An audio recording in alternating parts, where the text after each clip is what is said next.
Larian just blew up the industry playbook again. Sven Vincke's latest interview wasn't just PR fluff, it was him walking onto the AAA playground, kicking over their spreadsheet sandcastles, and reminding everyone what making actual games looks like. He didn't just confirm they killed easy Baldur's Gate 3 DLC money because creating it just felt boring, a concept that probably short-circuited brains at EA or Ubisoft. He also laid out their plans for future games and exactly why Larian is winning while everyone else trips over layoffs and broken live services. So this all comes from a recent Sven Vincke interview with GameSpot, and yeah, we need to dissect this one because every point that Sven made isn't just about Larian, it's a spotlight on the embarrassing, predictable failures across the RPG landscape. This isn't about one studio's success, it's about the growing gulf between developers who clearly play their games and the suits just selling us junk. One side gave us Baldur's Gate 3, the other just keeps serving reheated disappointments and wondering why we're not grateful. AI, it's the global topic of conversation lately, and Sven talked about it and Larian's approach to it in their development,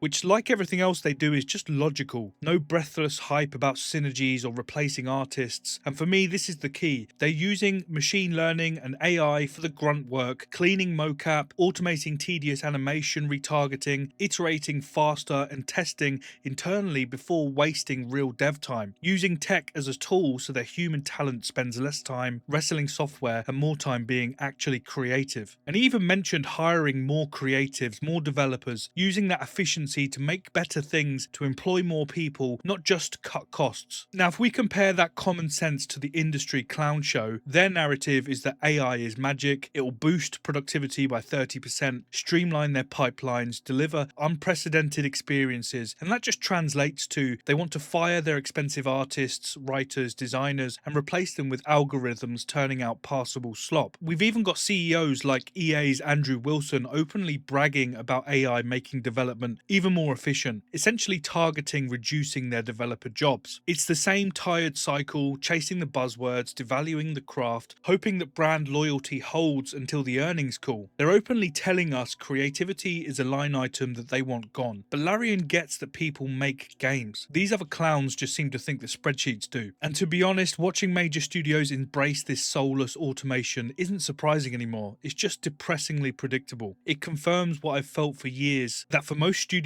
the craft died long ago. And that focus on people bleeds directly into Larian choosing not to make a Baldur's Gate 3 DLC. And Sven didn't sugarcoat it, he just said the idea for them was boring and that the team wasn't feeling it. And honestly, in an industry built on hype cycles, just admitting something wasn't good enough, even walking away from a guaranteed ATM machine like Baldur's Gate 3 DLC would have been sacrificing millions, if not billions, if they'd have spun it over multiple DLCs, is almost unheard of. Any other publisher, they'd have forced the crunch for 18 months, shipped the resulting rubbish, and just counted the cash. But Larian walked. Sven's words are simple: happy developers for happy players. Keep your team invested, passionate, not burnt out on cynical cash grabs. Apparently, that leads to better games. And who knew, right? And it seems almost too simple, like treating talented people like actual humans positively affects their work. Wild. So Larian ditched their apparently boring DLC ideas, highlighting the next AAA absurdity, which is milking success. When they get a hit, that's great. Now they shift their focus on how to squeeze it dry. How many corners can they cut for the sequel? Can they carve out day one content and sell it back in a gold edition? Can they gut promised features and hope nobody notices? It's a relentless mission to bleed players for every penny. Broken promises, monetization,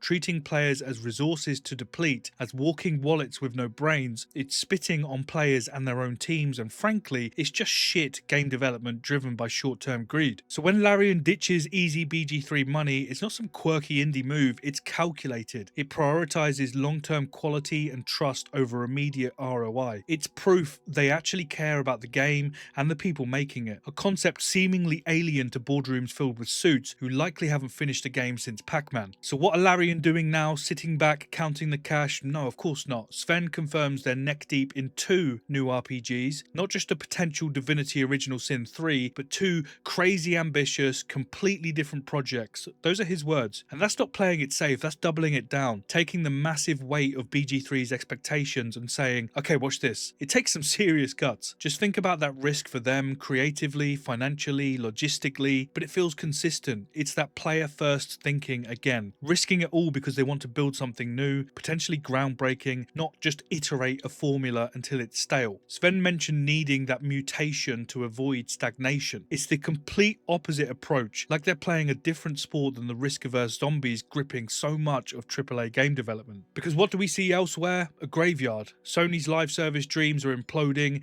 EA and Warner Brothers are canning projects left and right, Microsoft is shutting down beloved studios like Tango Gameworks, and that's after they released Hi-Fi Rush. And why? Because acclaimed and successful apparently isn't enough if it doesn't fit the narrow profile demanded by spreadsheets. It's a constant drumbeat. Play safe, churn out sequels, smother innovation because it might not guarantee blockbuster returns. It really just highlights the reinvestment difference for me. Larian pours their success and, more importantly, cold hard cash into making more ambitious games. AAA uses that success for share buybacks, executive bonuses, and new ways to exploit players for less content. One builds a legacy, the other mines a brand for every gram of gold. Larian's trying to forge a master sword, and half of the industry just sells us slightly sharper butter knives as premium weapon DLCs. And speaking of trusting players or the hilarious lack thereof, let's talk modding, because Larian isn't just tolerating BG3 mods. As we know, Sven confirmed what they said in the patch 8 notes. They've now handed over the keys to the kingdom,